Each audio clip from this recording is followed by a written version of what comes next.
రెడ్డి కుటుంబము, రేవంత్ రెడ్డి బంధువర్గము, రేవంత్ రెడ్డి మిత్ర బృందము, రేవంత్ రెడ్డి భజన బృందం తప్ప ఈ రాష్ట్రంలో ఏ వర్గం సంతోషంగా లేదు.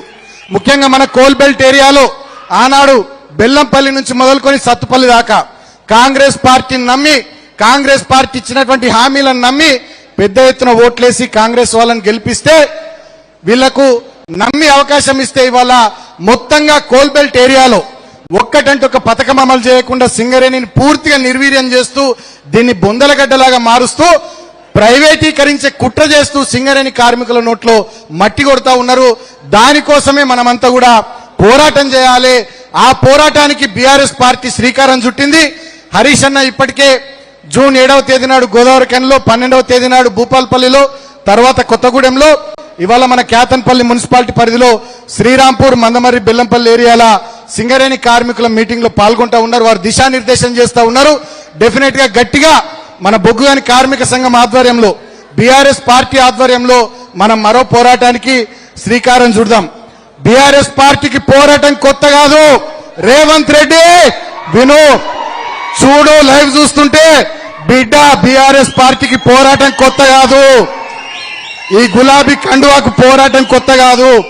కేసులు, అరెస్టులు, జైళ్లు కొత్త కాదు. దాని గురించి నేను ఎక్కువ మాట్లాడను. మీ అందరికీ కూడా తెలుసు. తెలంగాణ ప్రజలకు ఒక్కటే మాట నేను మనవి చేస్తా ఉన్నా. సింగరేణి కార్మికుల కోసం, తెలంగాణ రైతాంగం కోసం, తెలంగాణ ప్రజల కోసం ఎంత దూరం పోవడానికైనా, మీకోసం ఎంత కష్టపడడానికైనా, ఎంత పోరాటం చేయడానికైనా కేసీఆర్ గారి నాయకత్వంలో ఈ గులాబీ దండు ముందుంటది. ఖచ్చితంగా రాబోయే రోజుల్లో ఇంకా మంచి మంచి కార్యక్రమాలు చేపడుతూ కార్మికుల ప్రయోజనాలు, సింగరేణి సంస్థ పరిరక్షణ ధ్యేయంగా ఈ ప్రాంతంలో ఉన్నటువంటి మేమంతా పనిచేస్తాం. ఎందుకంటే బీఆర్ఎస్ పార్టీకి సింగరేణితో ఉన్నది పేగుబంధం. ఇవాళ రేవంత్ రెడ్డికి సింగరేణి ఒక బంగారు బాతులా కనబడతా ఉన్నది. అందుకే బామ్మర్ది సృజన్ రెడ్డిని పెట్టి మొత్తం దీన్ని దోసుకుంటా ఉన్నాడు. సింగరేణి ఒకప్పుడు అద్భుతంగా కేసీఆర్ నాయకత్వంలో ఎదిగినటువంటి ఈ సంస్థ ఇవాళ ఎట్లా అప్పుల పాలైంది, ఎట్లా నష్టపోతా ఉంది కార్మిక లోకం, అన్ని విషయాలు అన్నగారు వివరిస్తారు. కానీ ఒకనాడు కలకల్లాడినటువంటి సింగరేణిని ప్రాంత ప్రజాప్రతినిధులుగా చూసినటువంటి మేము ఇవాళ వెలవెలబోతున్నటువంటి సింగరేణిని, బాధపడుతున్నటువంటి కార్మికుల కుటుంబాలను చూసి ఇవాళ మేమంతా కూడా ఆవేదన చెందుతా ఉన్నాం. డెఫినెట్ గా మళ్ళా మీ అందరి దయతోని ఎక్కడ పోగొట్టుకుందో బీఆర్ఎస్ అక్కడే రాబట్టుకుంటది. మీ అందరి దయతోని, సింగరేణి కార్మికుల దయతోని మాకు పూర్తి స్థాయిలో నమ్మకం ఉంది. మళ్ళీ తెలంగాణలో గులాబీ జెండా ఎగురుతుంది, కేసీఆర్ నాయకత్వం వస్తుంది. మళ్ళీ సింగరేణికి పూర్వ వైభవం వచ్చే విధంగా ఖచ్చితంగా మనమంతా ముందుకు సాగుదాం, గట్టిగా పనిచేద్దామని చెప్పి మీ అందరికి కూడా టీబీజీకే సోదరులకు, సింగరేణి కార్మికులకు, పార్టీ నాయకులు, కార్యకర్తలందరికీ విజ్ఞప్తి చేస్తూ మీ పోరాటంలో ఒక అడుగు మేము ముందే ఉంటాం తప్ప వెనుకకు పోమని చెప్పి నేను తెలియజేస్తూ ముగించే ముందు ఒక విషయం చెప్తా. నేను మొన్న జైల్లో ఉన్నప్పుడు ఈ ప్రాంతానికి 4 మంత్రులు వచ్చారు. శ్రీరాంపూర్ ఏరియాకు డిప్యూటీ సీఎం బట్టి విక్రమార్క గారు, శ్రీధర్ బాబు గారు, అడ్లూరు లక్ష్మణ్ కుమార్ గారు, పొన్నం ప్రభాకర్ గారు. ఏవో కొన్ని సర్టిఫికెట్లు కొంతమందికి ఉద్యోగాలు ఇచ్చినట్టు పంచి శ్రీరాంపూర్ ఓసీ ఏరియాకు పోయి మొన్న హరీషన్న గోదావరికన్లో బావి మీదకి పోతాంటే హరీషన్నను పోనీయలే, భూపాల్పల్లిలో పోతాంటే పోనీయలే. కానీ ఈ అధికారులు మాత్రం, సింగరేణి అధికారులు కానీ, పోలీస్ అధికారులు కానీ, డిప్యూటీ సీఎం గారిని, మంత్రులను బ్రహ్మాండంగా కాంగ్రెస్ ఎమ్మెల్యేలను తీసుకొని పోయి ఆ ఓసీ ఏరియా అంతా తిప్పించి 4 ఫోటోలు 5 వీడియోలు పంపించి సింగరేణి అంతా మంచిగా ఉందని చెప్పి కలరింగ్ ఇచ్చే ప్రయత్నం చేసిరు. నేను ఇవాళ పోరాటాల గడ్డ రామకృష్ణాపూర్, కేతన్పల్లి మున్సిపాలిటీ ఏరియా నుండి డిమాండ్ చేస్తా ఉన్నా. అంత మంచిగుంటే ముఖ్యమంత్రి రేవంత్ రెడ్డి గారు, డిప్యూటీ సీఎం బట్టి విక్రమార్క గారు, సింగరేణి కోల్బెల్ట్ ఏరియాలో మొత్తం మీ కాంగ్రెస్ ఎమ్మెల్యేలు ఉన్నారు కదా, బెల్లంపల్లి నుంచి మొదలుకొని సత్తుపల్లి దాకా, బెల్లంపల్లి, చెన్నూరు, మంచిర్యాల, రామగుండం, మంతని, భూపాలపల్లి, ఇల్లందు, మనుగూరు, కొత్తగూడెం మీ మిత్రపక్షం ఎమ్మెల్యే సిపిఐ, తర్వాత సత్తుపల్లి మీ కాంగ్రెస్ ఎమ్మెల్యే, 10 మంది మీ కాంగ్రెస్ ఎమ్మెల్యేలు, మిత్రపక్షమైనటువంటి మీ సిపిఐ ఎమ్మెల్యే 11 మందితో రాజీనామా పెట్టి అసెంబ్లీ ఎన్నికలు తీసుకురా, ఈ ప్రాంతంలో ఉప ఎన్నికలు పట్టుకరా.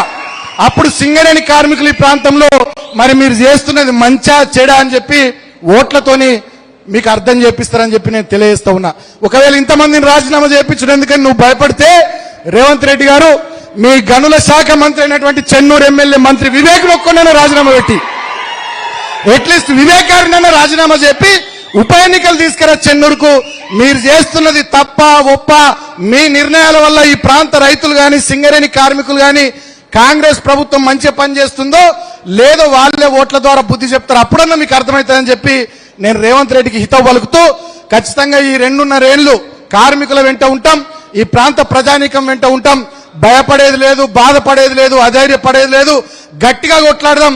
సింగరేణి సంస్థను బతికించుకోవడమే లక్ష్యంగా, కార్మికుల ప్రయోజనాలే ధ్యేయంగా ముందుకు పోతామని చెప్పి మీ అందరికీ కూడా తెలియజేస్తూ, పిలువగానే మనకు అవకాశం ఇచ్చి ఈరోజు మన ప్రాంతానికి ఎన్నో కార్యక్రమాలు ఉన్నా కూడా వాటన్నిటిని చేసుకుంటూ ఈ ప్రాంతానికి మనందరినీ కలవడానికి, మీ అందరికీ దిశానిర్దేశం చేయడానికి విచ్చేసిన పెద్దలు మన అసెంబ్లీ టైగర్, 6 అడుగుల బుల్లెట్. ఇక నేను మాట్లాడద్దు ఎక్కువ తక్కువ, కానీ రేవంత్ రెడ్డి అంటుండు మన నల్గొండకోయి, ఆయనకు బాధ ఉన్నది. ఆయననేమో గింతంత ఉంటాడు, హరీష్ అన్నేమో ఇంత ఉంటాడు. కానీ నేను ఒకటి మాత్రం తెలియజేస్తూ ఉన్నా, నువ్వు వింటున్నా హరీష్ అన్న నింతున్నా, నువ్వు వింటున్నా రేవంత్ రెడ్డి, మా హరీష్ అన్న నింతున్నా. గుండెలో తెలంగాణ అంటే ప్రేమ ఉన్నది మా హరీష్ అన్నకు తప్ప నీకేమాత్రం లేదు. ఈయలో కూడా నీ మనసు ఆంధ్ర దిక్కే పోతుంది. గోదావరి కృష్ణా నీళ్ళు ఆంధ్రకి ఎట్లయితే వారిస్తున్నావో, నీ గురువు మెప్పు కోసం ఎట్లా పనిచేస్తున్నావో, ఇవాళ కూడా నీ మనసు ఆంధ్ర దిక్కే ఉంది తప్ప తెలంగాణ మీద లేదు. ఆనాడు తెలంగాణ ఉద్యమం నుంచి మొదలుకుంటే ఇవాళ తెలంగాణలో ప్రధాన ప్రతిపక్షంగా పోరాటం చేస్తున్న ఈనాటి వరకు 25-26 ఏళ్ల ప్రస్థానంలో మడమ దిప్పని నాయకుడిగా హరీష్ అన్న ఒకటే లైన్ మీద ఉన్నాడు. నీ లెక్క పార్టీలు మారలే, నీ లెక్క నాయకుల్ని మార్చలే, నీ లెక్క జెండాలు ఎజెండాలు మార్చి ఏ జెండా గొడుగు వట్టలే హరీష్ అన్న. ఆనాటి నుంచి ఈనాటి వరకు 25 ఏళ్ల ప్రస్థానం కేసీఆర్ గారి వెంట, గులాబీ సైన్యం వెంట, గులాబీ జెండా నీడాలో తెలంగాణ రాష్ట్రం తేవడమే లక్ష్యంగా, తెచ్చిన తెలంగాణను బాగు చేయడమే లక్ష్యంగా, ఇవాళ బాగుపడ్డ తెలంగాణ నాశనం అవుతుంటే నీలాంటి దుర్మార్గుడి మీద పోరాటం చేయడమే ధ్యేయంగా ముందుకు వెళ్తా ఉన్నారు తప్ప ఎక్కడ మడమ తిప్పట్లేదు. మా హరీష్ అన్న వెంట డెఫినెట్ గా మేమంతుంటాం, గట్టిగా కొట్లాడతాం. నువ్వు ఇప్పటికైనా మనసు పెద్దది చేసుకో, బుద్ధి పెద్దది చేసుకో. ముఖ్యమంత్రి అయినా కూడా ఇంకా వెనకటి కంబర్పేటలో నారాయణగూడలో పెయింట్లు వేసుకున్నట్టే మాట్లాడుతూ ఉన్నావు. మనసు పెద్దది చేసుకో, బుద్ధి పెద్దది చేసుకో. ముఖ్యమంత్రి హోదా నా పదవిని దిగజార్చకు, దాని స్థాయిని తగ్గించకని చెప్పి రేవంత్ రెడ్డికి హితవు పలుకుతూ హరీష్ అన్నకు మళ్ళొకసారి పిలువగా నీ కార్యక్రమానికి వచ్చినందుకు హృదయపూర్వకంగా ధన్యవాదాలు తెలియజేస్తూ సెలవు. జై తెలంగాణ, జై కేసీఆర్, జై తెలంగాణ, జోహార్ తెలంగాణ మన వీరులకు. జై సింగరేణి, జై సింగరేణి, సేవ్ సింగరేణి.